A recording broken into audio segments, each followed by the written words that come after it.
Hey Alottle family, and welcome back to the channel. If this is your first time here, my name is Cami Ewalt.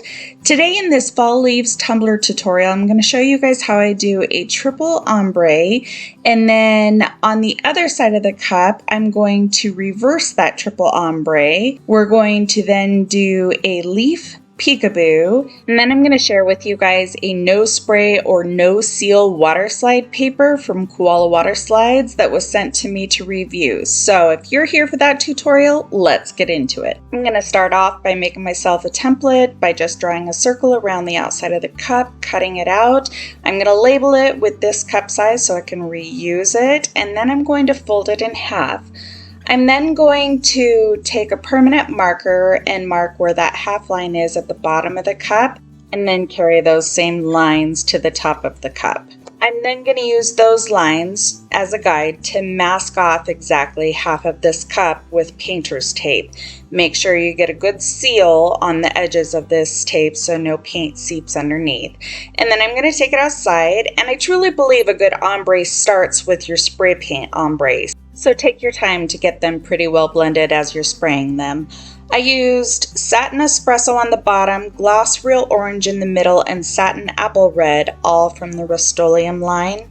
And then I brought it in, let it dry, mixed up 5 milliliters of Artistry Fast Set, and I'm just going to make sure that I've got a really thin, even coat. And I've started doing this like patting it thing. It helps to make sure there's no lines underneath the glitter that will show through. I don't know, it's just really helped me. So then I start at the top about a half to 1 inch with this red, and this is 4 parts Thin Red Line and 1 part Starry Night from Grateful Glitters. And I just, after getting full coverage on that top rim, tip my cup and just let it kind of fall down. We're not looking for full coverage here. So then I move on to Pretty Penny, which is also Grateful Glitters. I get a really solid line right in the middle of that orange section, and then I'm going to tip my cup up and let it barely fall into the red. I know it looks like there's a lot coming down here, but really there's not. And then I'm going to go ahead and tip it down and just allow some to fall towards that brown spray paint. I'm going to tap off my colors in between each section, and then I'm going to do the same thing on the bottom. This is Hot Chocolate from Grateful Glitters, and I'm going to get a solid brown line all the way around that bottom rim. This is to make sure that as I'm tipping down the orange that it's not going to all collect right there at that rim. I want to make sure it's already pretty full coverage down there. And then I just tip my cup up and let it barely cascade up into the orange. The second round, I'm going to go in and I'm going to let just a little bit more fall, still not quite full coverage, but I'm going to go through all 3 colors, and then on the final rounds, I'm going to open up the floodgates and just make sure I get a really good full coverage.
Once all my glitter looks dry and not patchy in any spots, no wet spots, anything like that, I'm going to go ahead and take off all the tape, and then I'm going to set it up on my drying rack and let this dry for about an hour until that fast set epoxy is cured.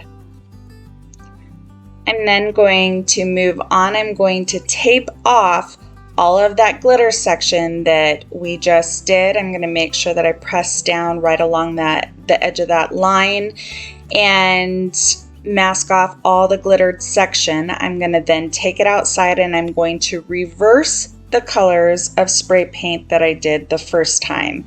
So the first time we had brown on the bottom and red at the top.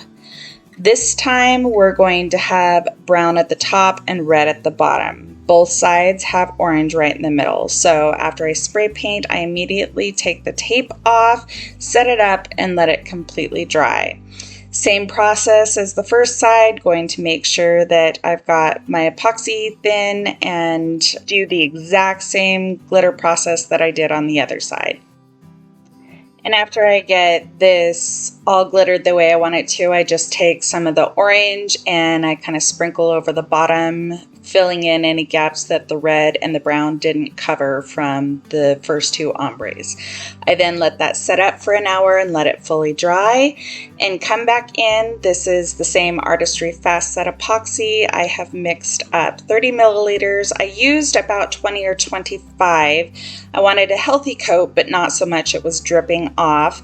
And then I just torch it to get out any bubbles, and then I let that spin for about 2 hours. I come back in with a second coat of about the same amount of epoxy. I then let that spin for about 5 hours, and we're moving on to these leaves. I got these leaves pattern from Creative Fabrica. I just created a silhouette of them, and then I resized them to different sizes. They're all, I think there's like 4 or 5 different leaves here, and I just made some bigger and then progressively got smaller. And there's no rhyme or reason here. I just decided to put them kind of all over. I just made sure to leave some gaps to put the solid and the outlines of these leaves in the textured metallic vinyl that we're going to be using in the next step.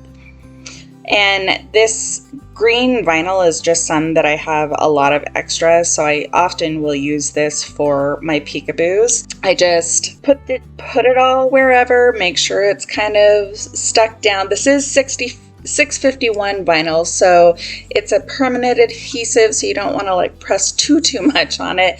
It'll be kind of a booger to get off. But after I get all of these leaves on there, I then mask off the sides right where the two split ombres meet with masking tape, and I'm going to mask off that whole back side again, so that way when I take this outside and spray paint it, I'm not overspraying on the back side of it.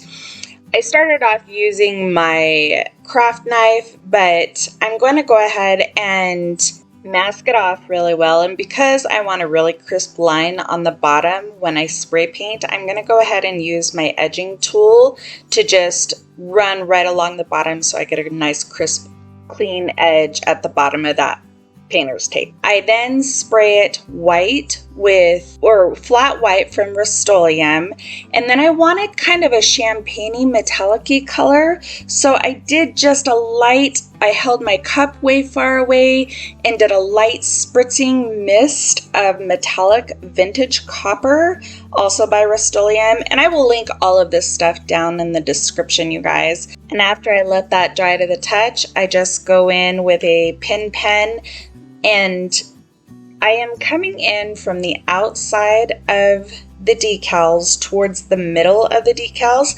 That way, if my pen happens to run, it's going to scratch onto the decals or the vinyl that I have under the paint instead of the paint that's going to be left behind after I get these decals off. I hope that makes sense. So after I get all of these off, I let it fully dry, and then I'm going to come in with this textured metallic vinyl that I got from Tech Wrap Craft, and this is beautiful. It's like a copper rose gold coloring, and I just made an offset, an inner offset of 0.15 and an outer offset of 0.15, and then I did a compound path to make it a solid piece. I will say that I think I got these pretty thin. Well, it did lend to a beautiful, delicate outline. They were a pain in the fanny to work with, so I would definitely recommend going maybe just a bit thicker on these. And I didn't do every single one. I just kind of placed the outlines random, and then I went in with some of these smaller solid textured vinyl leaves that I cut out at the same time, and just kind of fill in. Again, there's no rhyme or reason here, just whatever makes your heart happy. And I got the idea to kind of put some of these textured outlines in there just to see how it looked, and I loved it. So I just go around and clean up the edges where the paint meets the ombre and across the top, and then I'm going to go ahead and seal this with a gloss polyacrylic. This will ensure that your epoxy doesn't repel, you don't get fish eyes, it's not going to pull up your vinyl as the epoxy cures. And then I'm going to come in with about 20 to 25 milliliters of fast set epoxy. I'm going to let that cure for 2 to 3 hours before moving on to my striping tape. And the reason I put this epoxy on is if I am going to be pulling up my striping tape to reposition, I did not want it to mess with those really thin outlines of the leaves that were right up against that middle section where the ombre meets the paint. I hope that makes sense. And I just did this brown glittery vinyl, and I cut it at 0.20 by 11 inches long, and then I went in with this same coppery textured vinyl, and I cut that at 0.10, so it's exactly half, just to kind of do like an offset vinyl striping tape. I then took this cute little fall wagon design, and I created an arched kind of curved wording above and below it that just says, "Just a girl who loves fall." And I'm going to print it on KOALA No Spray waterslide paper. Now, this was sent to me to review, and I will say the concept is a great concept, but this paper is so thin, you guys. I don't know that it's super practical for like a water slide wrap. I did try it, and everywhere that it overlapped, it would just peel up. So definitely if you try it with a water slide wrap, you want to make sure that you get it completely no overlapping, because you don't want it to continually lift up at the seams, causing you issues. Like I said, the concept is there, and maybe if you were to go ahead and seal it, it might provide a little more strength, so it's a little less likely to tear or anything like that.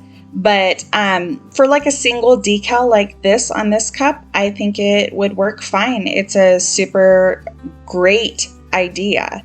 So I just go through and make sure I seal all of this vinyl, the water slide, everything with polyacrylic, and allow it to completely dry. I then mix up about 20 milliliters of fast set epoxy. I'm going to add a little bit of pot of gold to it, just enough to give it a little shimmer. I use my tack cloth before the last coat to make sure I get any dust or debris or anything off. And then these super cute little fall leaves that I got from Grateful Glitters, I just thought that they would make a cute accent. I put them on the opposite side of the Peekaboo, or the painted side.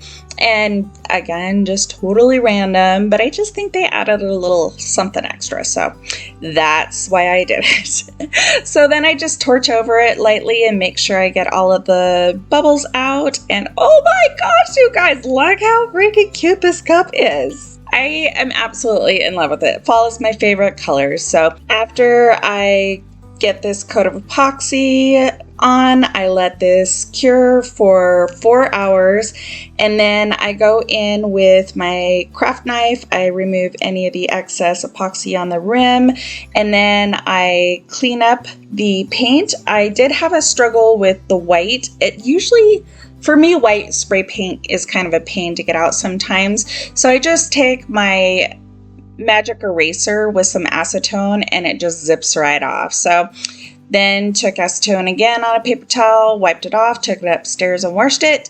And oh my gosh, I love this cup, you guys. I hope you guys enjoyed this tutorial, and let me know if you have any questions, and I will see you in the next one. Bye, you guys.